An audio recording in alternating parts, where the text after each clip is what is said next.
Hello all, welcome to my mini episode. இன்றைக்கி காலையிலே weather நல்லா வெயில் அடிச்சிட்டு இருக்குது. நேற்று முந்தா நேற்றுலாம் நல்ல மழை. இன்றைக்கி வெயிலை பார்க்கும்போது ரொம்ப நல்லா இருக்குது. காலையில் எழுந்ததுமே நான் ஃபஸ்ட்டு டாய்லெட் போயிட்டு ப்ரஷ் பண்ணிவிட்டு ஃபேஸ் வாஷ் நல்லா பண்ணிவிட்டு வந்துடுவேன். ஃபேஸ் வாஷ் பண்ணிவிட்டு நல்லா ஈரமே இல்லாமல் தொடச்சி எடுத்துட்டு நான் ஃபஸ்ட்டு விட்டமின் சி சீரம் தான் அப்ளை பண்ணுவேன். இதை நான் ஒரு 3 இயர்ஸாக யூஸ் பண்ணிகிட்ருக்கேன். இது ரொம்ப நல்லாயிருக்கும். விட்டமின் சி சீரமே என்கிட்ட 2 இருக்குது. ப்ளம் ஒன்று இருக்குது, இந்த கார்னியர் ஒன்று இருக்குது. நான் ரெண்டுமே மாற்றி மாற்றி யூஸ் பண்ணிப்பேன். எனக்கு தோன்ற மாதிரி யூஸ் பண்ணிப்பேன். ரெண்டுமே நல்லாயிருக்கும். விட்டமின் சி சீரம் அப்ளை பண்ணிவிட்டு நான் அதுக்கு மேலே ஒரு நல்ல மாய்ஸ்சரைசர் அப்ளை பண்ணிப்பேன். நான் இன்றைக்கி டாட் அண்ட் கீ மாய்ஸ்சரைசர் தான் அப்ளை பண்ணியிருக்கேன்.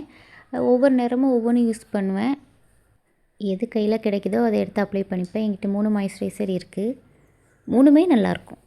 ஸ்கின் கேரை முடிச்சுட்டு இந்த பரட்டை தலையை நல்லா கட்டிட்டு ஃபஸ்ட்டு நான் தண்ணி தான் குடிப்பேன். காலையிலே தண்ணி நிறைய குடிக்கணும், அது ரொம்ப நல்லது. ஸ்கின் கேருக்கு நம்ம வெளியே என்ன தான் அப்ளை பண்ணாலும் உள்ளேயும் எல்லாம் கரெக்டாக இருக்கணும். அதனால் மறக்காமல் தண்ணி நிறைய குடிங்க. அவ்வளோதான், பெட்டில் எடுத்து போட்ட திங்ஸ்லாம் தூக்கி திரும்ப உள்ளே வச்சுட்டு நான் சாப்பிட்றதுக்கு கிளம்பிட்டேன். தேங்க்யூ ஃபார் வாட்சிங். பாய்.